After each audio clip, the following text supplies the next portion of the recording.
Au nom du Père, du Fils et du Saint-Esprit. Amen. L'Esprit de Dieu repose sur moi.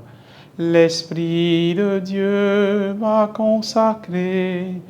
L'Esprit de Dieu m'a envoyé proclamer la paix, la joie. Évangile de Jésus-Christ selon saint Matthieu.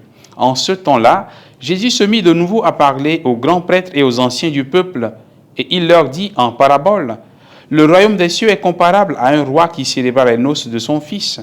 Il envoya ses serviteurs appeler à la noce les invités, mais ceux-ci ne voulaient pas venir.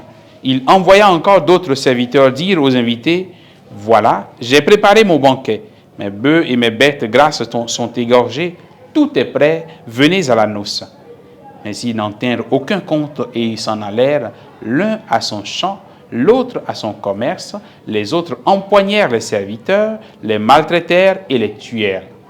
Le roi se mit en colère, il envoya ses troupes, fit périr les meurtriers et incendia leur ville. Alors il dit à ses serviteurs, « Le repas de noces est prêt, mais les invités n'en étaient pas dignes.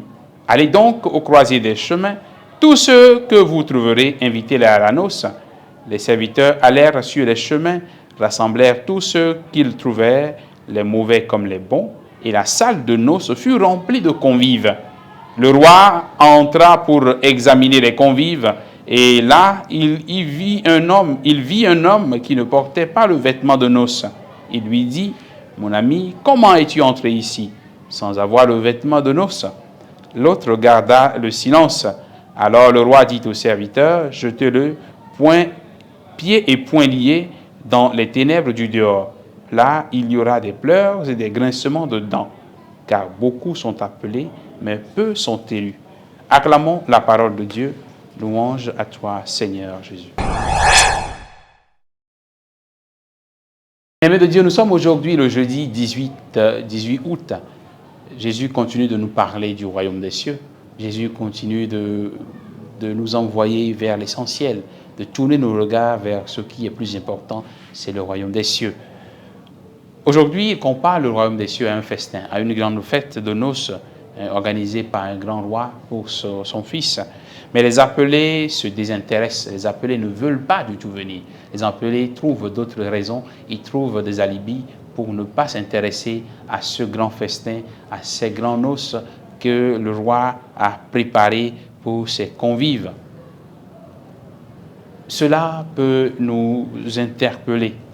Cela peut nous interpeller à plus d'un titre, parce que le royaume des cieux commence déjà aujourd'hui dans le monde, à travers toute la marche de l'Église aujourd'hui dans le monde.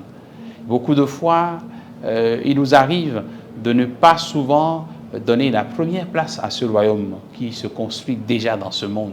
Et beaucoup de fois, nos préoccupations d'ici-bas passent avant les occupations du royaume. Le roi dit dans l'Évangile, tout est prêt. Tout ce qu'il faut pour notre salut est déjà là. Tout ce dont nous avons besoin pour être sauvés, pour entrer dans le royaume, est déjà là.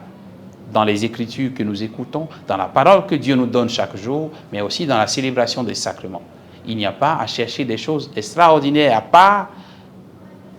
Tout est déjà là, tout est prêt déjà pour qu'on puisse entrer dans le royaume.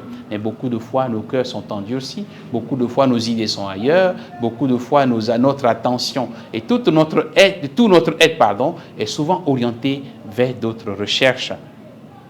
Demandons au Seigneur la grâce de chercher à entrer dans ce royaume. L'entrée dans ce royaume est conditionnée par une réponse favorable.